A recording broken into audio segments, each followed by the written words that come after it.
I guess I'll do one more today. I wasn't going to do another one, and then I just started getting mad.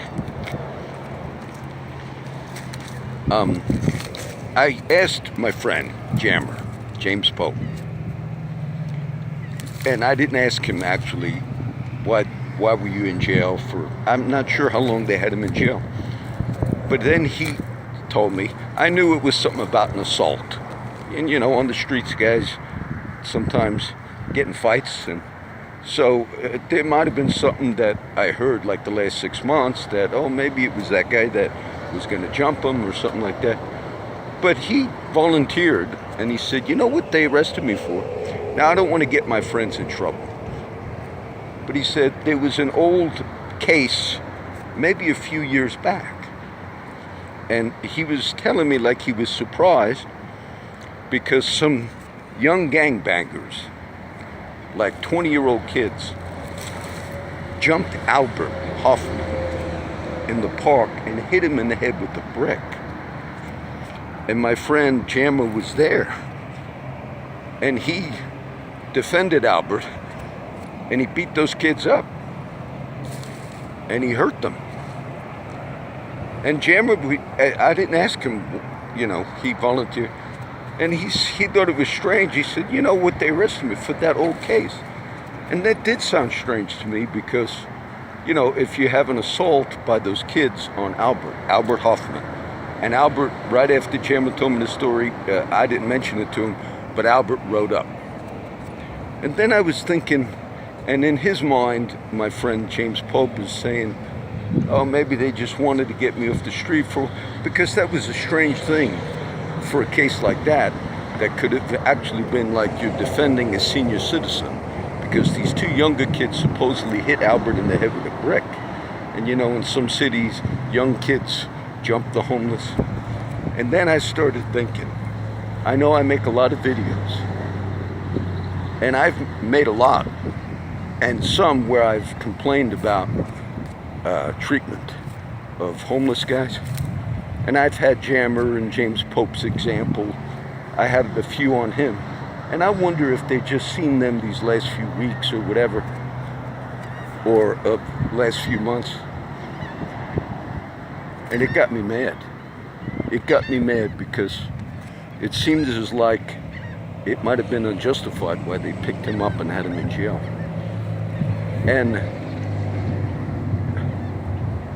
And when I talk on the news issues, and I see things where, wait a minute, people have the ability to maybe raid somebody's office, subpoena and arrest them, and go in their homes in the morning in some of these national cases. And then you have other people that didn't hand over evidence in a national scandal.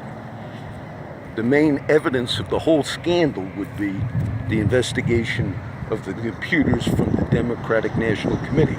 That would be the way you'd prove it, and they, till this day, have never done that.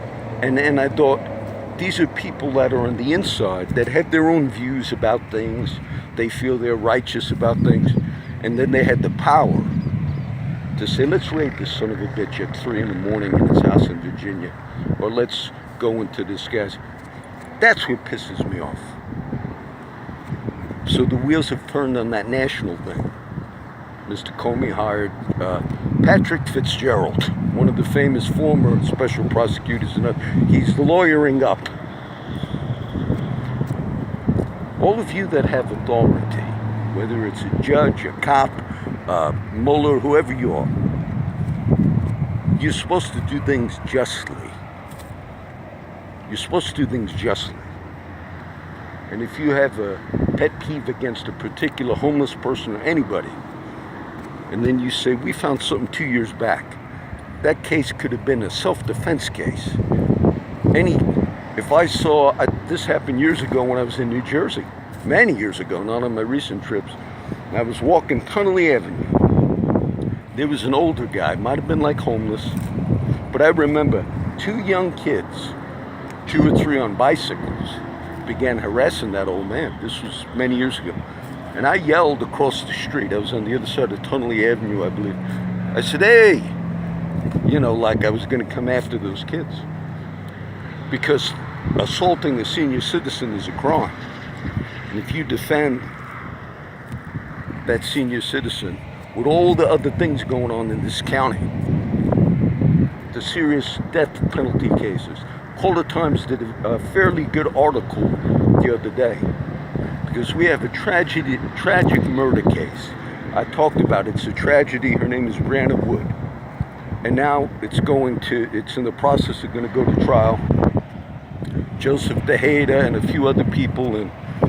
But the Caller Times showed that, of course, the person that is accused of committing a murder, they have a capital offense against him, meaning you did more than one felony at that scene, which would put you up for the death penalty. And if he's guilty, well, that was a tragic case. But then there was another girl that they also are charging in this case with a capital offense.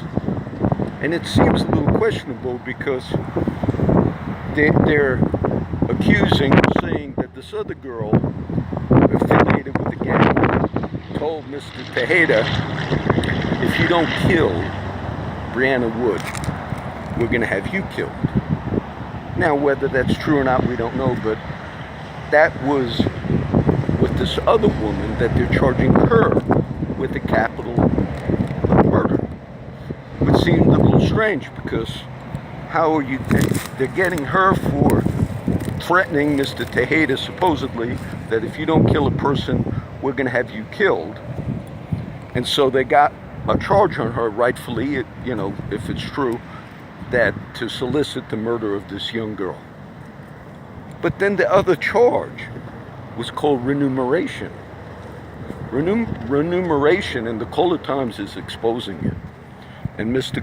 Gonzales is supposed to be doing an upfront job now in our Nueces County DA's office.